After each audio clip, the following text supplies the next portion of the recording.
सांप भी डस ले तो भाई मिल जाता है किसी को जीवन दान। एक चींटी काट खाए तो व्यक्ति मर जाता है, तो मर।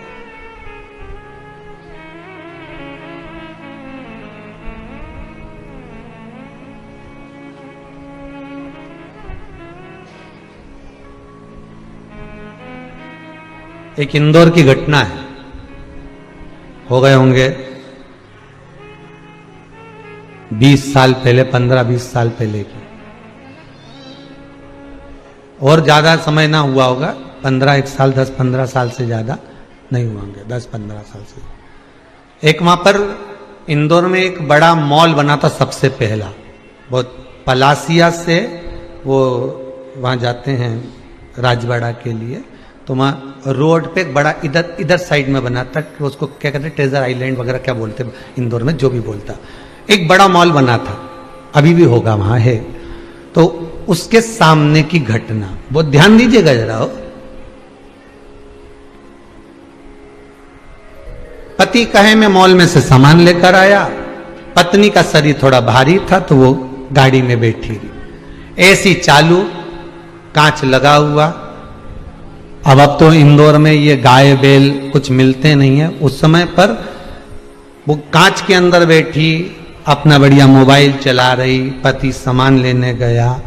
अब देखिए कितनी सेफ गाड़ी के अंदर, सब बढ़िया, और मालूम पड़े 2 बैल 2 नंदी लड़ता लड़ता आया, दौड़ता दौड़ता, और एक तो गाड़ी के सामने रुक गया, ने दूसरा इधर से बड़ी का माथा सींग अंदर गया, और जो गाड़ी में बैठी थी, देखिए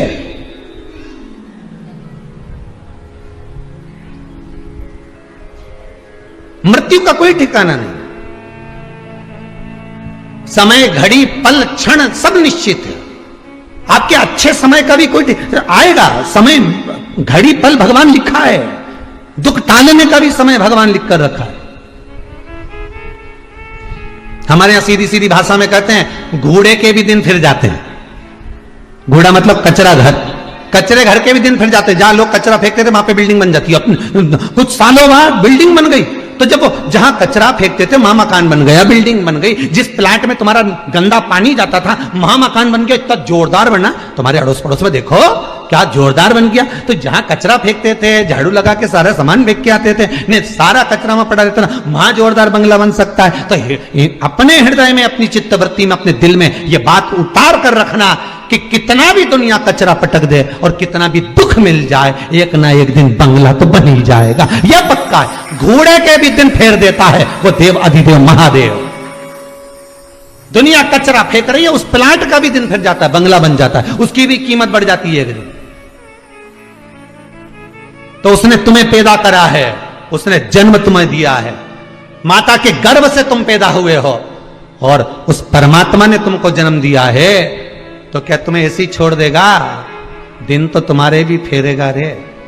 हो सकता है शिव महापुराण की कथा सुन सुनकर अच्छा समय आते आते आते आते भगवान कुछ कृपा कथा तत्व की ऐसी बिठा दे जिससे तुम्हारा हाथ मेरा देव अधिदेव महादेव पकड़कर खींच कर बाहर कर दे। ले अब चल, मैं तुझे छोड़कर आता हूं। कहां जाना है, कितनी सीढ़ी चढ़ना है, कितना ऊपर चढ़ना है, बस छल मत करना, बेईमानी मत करना, कपट मत करना, झूठ मत बोलना, प्रपंच मत करना। शंकर कहते हैं हाथ पकड़कर मैं छोड़कर आऊंगा और फिर निवेदन करूंगा कुबेरेश्वर धाम की इस धरा से।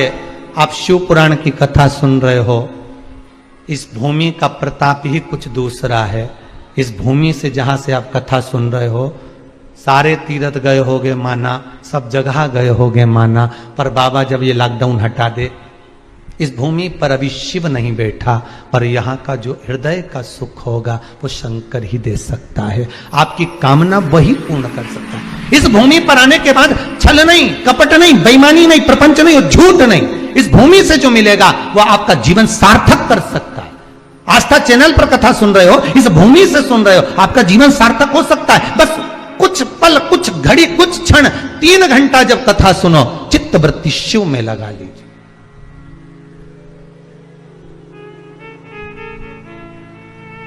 लगना चाहिए आपको कि शंकर आपके सामने खड़ा हुआ है, त्रिशूल लेकर, डमरू लेकर। कभी कभी आपको महसूस होना चाहिए आज पार्वती और शंकर कहीं घूमने जा रहे हैं, ऐसा लग रहा है। आज मैं जब यहां पहुंची, जब मेरा चित्तवृत्ति यहां लगा, ऐसा लगा कि शंकर यहां बसता है। भले शंकर नहीं बैठा, उसका कंकर शंकर है।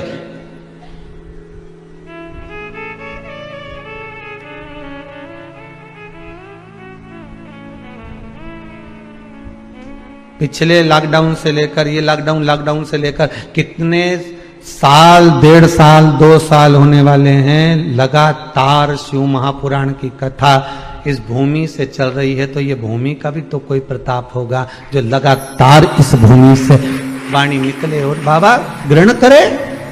कुछ तो दे रहा होगा शिव, कुछ तो प्रदान कर रहा होगा शंकर।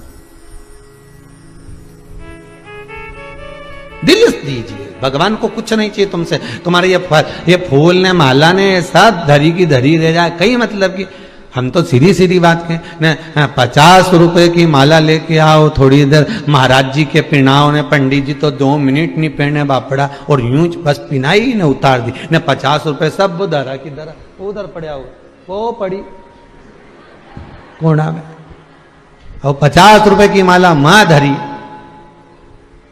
तो आपसे निवेदन है, 50 रुपए की माला की जगह 50 रत्ती का दिल तुम शंकर को दे दो। रुपया मत लगाना, दिल लगाना। रखिए माला, क्या करें माला का? गणेश मंदिर जाऊंगी, 15 रुपए का नारियल लेके जाऊंगी, गणेश जी प्रसन्न हो जाएगा। नारियल की जगह दिल तो ले जा।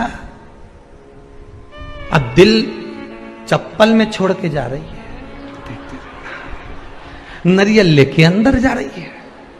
बोलो सही है कि गलत है? दिल चप्पल में छोड़ दे। तुम देखना हो, अपने काम करें, तो पहले तुम यहां रह जाओ, तुम चप्पल देख लीजिए, फिर हम दर्शन करके जाए, फिर तुम चली जाना, हम चप्पल देख लेंगे। तो नारियल काय को ले गई?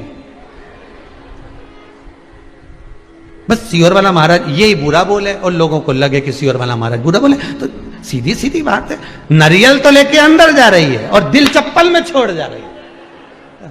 फिर भगवान से कहे कि मेरी मनोकामना पूरी नहीं हो रही, मैंने तो उल्टा सातिया बनाया।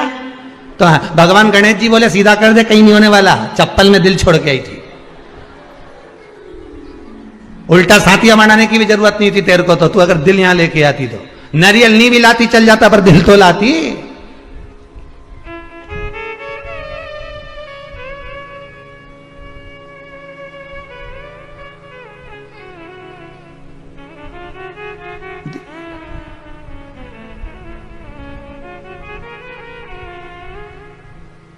वहां भी खड़ी मंदिर में, तो भी धक्का दे खसको।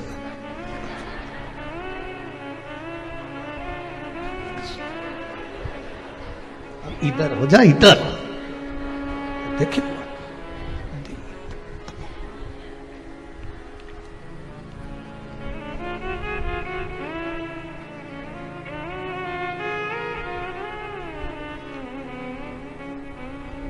दिल से अगर मंदिर जाती ना तो ये कुछ भी नहीं करती। फिर तो जब उसको दर्शन, तुम तो छुपे रहो, उसके पीछे छुपे रहो, जो तुमको धक्का दे रही उसके पीछे छुपे रहो और उसको याद करते रहो। दिल से याद करना, वो पर्दे के पीछे कितना भी छुपा होगा, निकल कर दर्शन देगा कि आ गया है मेरा। देगा कब?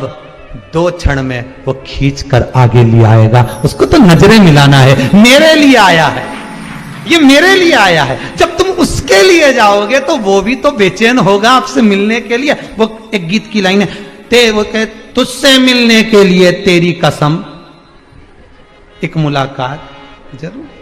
जितना तुम तड़पोगे परमात्मा से मिलने के लिए, उतना वो भी तड़पेगा अपना कैलाश छोड़ने के लिए। आएगा, तुम्हारे सामने आ जाएगा कि मेरे लिए आया है, पर तुम उसके लिए जाना हो। चप्पल देखना, जब भी उसके लिए जाओ। भगवान कहते हैं ना, मंदिर को छोड़ चलाऊंगा, कोई दिल से पुकारे। काशी को छोड़ चलाऊंगा, कोई दिल से दिल से पुकारे, कोई मन से। उज्जैनी को छोड़ चला कोई, भैरू पुकारा तुम्हें कमला पुकारी, सब पुकारी, मीरा पुकारी तुम्हें करमा पुकारी, नामदेव पुकारे तुम्हें तुकाराम पुकारे, भक्तों के लिए दौड़ा आऊंगा कोई दिल से। तुम पुकारो तो उसको मन से, दिल से, हृदय से। एक बार तुम बस ये मंदिर जाओ नहीं तो ये टेंशन छोड़ के जाओ, तुम्हारा दिल वहां मत लगा। आरती में खड़े हो और मन लगा के रखा है मात पिता,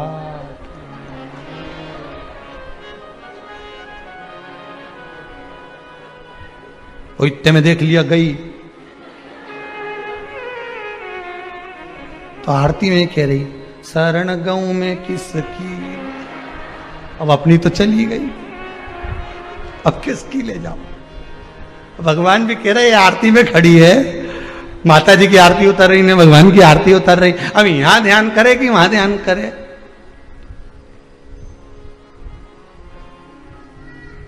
इसी चक्कर में तो प्रसाद आखिरी में बुलवाते हैं, क्योंकि कथा सुनते सुनते केला चित्त लग गया, हलवा आया, चित्त परमात्मा में लगा।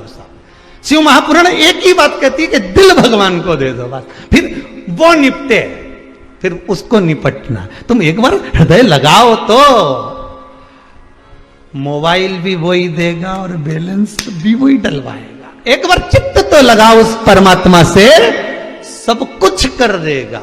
धन दौलत संपदा सत्ता वैभव नाम सब वही देगा। लगाया नहीं। वैश्य की पत्नी आंवला नवमी की कथा, आंवला नवमी का व्रत कहता है, वैश्य की पत्नी ने माना नहीं पति का कहना और आखिरी में उसके मन में बैठ गया कि मुझे संतान चाहिए। एक बच्चा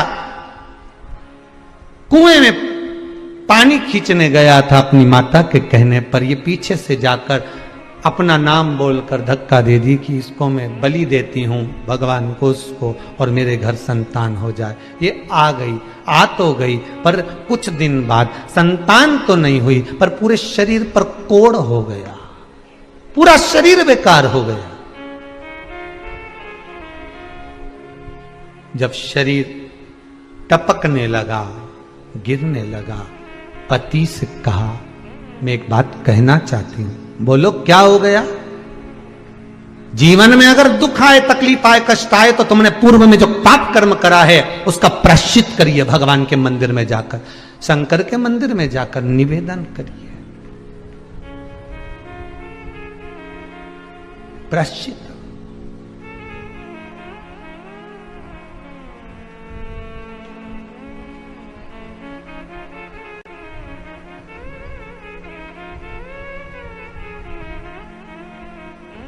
अब पति ने पूछा वैश्य ने, क्या बात है, क्या हुआ, क्या ये तो बताओ, क्या हुआ, हो क्या गया है, बोलिए क्या हुआ है। बात इतनी सी है, आपने तो मना करा था पर मैंने एक बच्चे की बलि दे दी थी, इसलिए मेरे शरीर में ये रोग हो गया, मुझे ऐसा लगता है, मुझे ऐसा महसूस हो रहा है।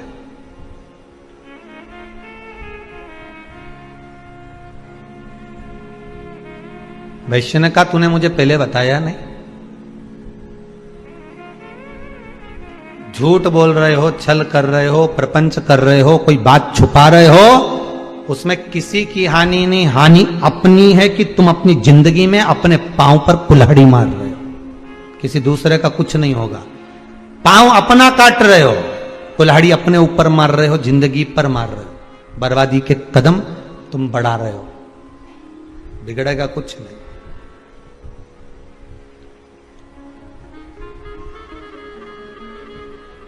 तूने अब बताया मुझे, पहले बताना था ना। जब व्यक्ति को दुख आता है ना तब कहता मैंने वो छुपाया था, मैंने झूठ बोला था, मैंने वो छल करा था, मैंने छुपा कर बैठा था, तब कहता है जब दुख आता है तब। वैश्य ने कहा ये बात मुझे पहले कहती तो मैं प्रायश्चित करवा देते। झूठ, छल, कपट, बेईमानी, प्रपंच की बात पहले ही प्रस्तुत कर दो, सब ऐसा हो रहा है, सब ऐसा चल रहा है, तो कुछ निर्णय निकल सकता है, भगवान माफ कर सकता है। पर छुपा छुपा छुपा छुपा छुपा पाप की इतनी बड़ी गुल्लक भर ली कि एक दिन वो गुल्लक फूटी तो शरीर का कष्ट हो गया, बीमारी हो गई, रोग हो गया। अरे तूने मुझसे छुपाया क्यों? बोल देती ना, तुम्हें सब कर सकता था, सब कुछ कर सकता था, तूने छुपाया क्यों? गलती हो गई, अब छुपा तो लिया, गलती भी हो गई।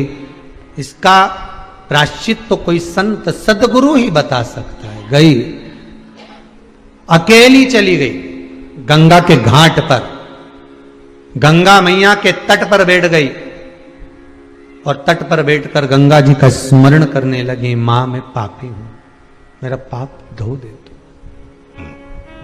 अपने पुत्र की कामना के लिए मैंने किसी की बलि दे दी। बहुत ध्यान देना महाराज, अपने सुख के लिए दूसरे का बुरा कभी मत सोचो।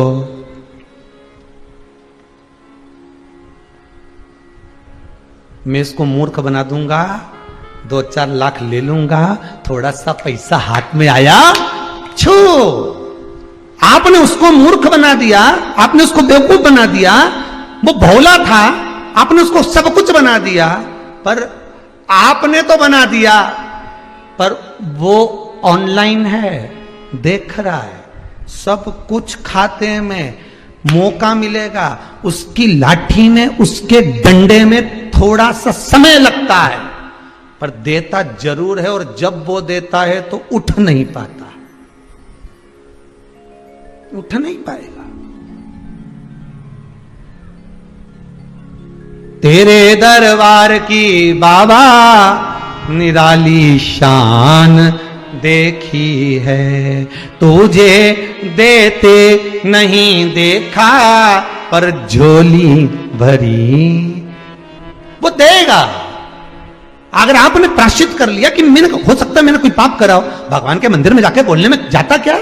सदगुरु के सामने, गुरु के सामने बोलने में जाता क्या? हो सकता है मैंने कोई पाप करा होगा, हो सकता है मैंने कोई कष्ट दिया होगा, मैंने अपनी वाणी से कुछ कह दिया होगा, मैंने कुछ, भगवान पर क्षमा करो। आप क्षमा की मूर्त हो कि माना के मैं पतित बहुत हूं, पर पतित पावन तेरो नाम, भोले त्रिपुर। हम पतित हैं तो तुम पतित पावन भी तो। हमने पाप किया पर आप तो धो सकते हो। वो वेश्या की पत्नी गंगा जी से कहती है मैंने बहुत पाप किया है, क्षमा करो मां, क्षमा करो, क्षमा करो मां।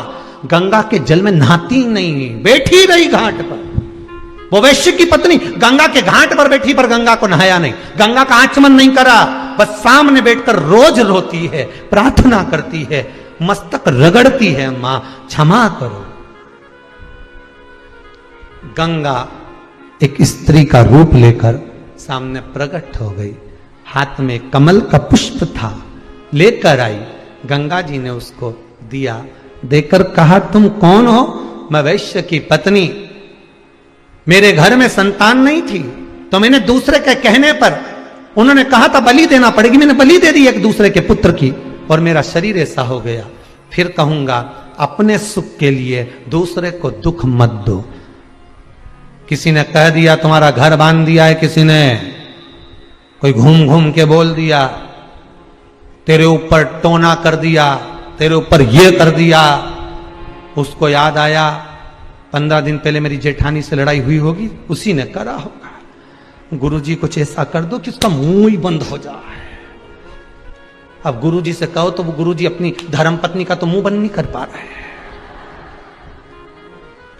और कि उसका मुंह बंद कर दो। भगवान वाणी में कब तक रहता है? जब तक सबका हित होता है। वाणी पर जब दूसरे के अहित की बात आती है, किसी के शरीर में देवी देवता आते हैं ना, वो सत्य सत्य बोलेंगे तो चलेगा, दूसरे का भला करेंगे चलेगा, पर जब दूसरे का बुरा करने लगते हैं तो देवता भी वहां से ओझल हो जाता है, उसके शरीर से, उसके मुख से, उसकी वाणी से चला जाता है। किसी का बुरा मत करो।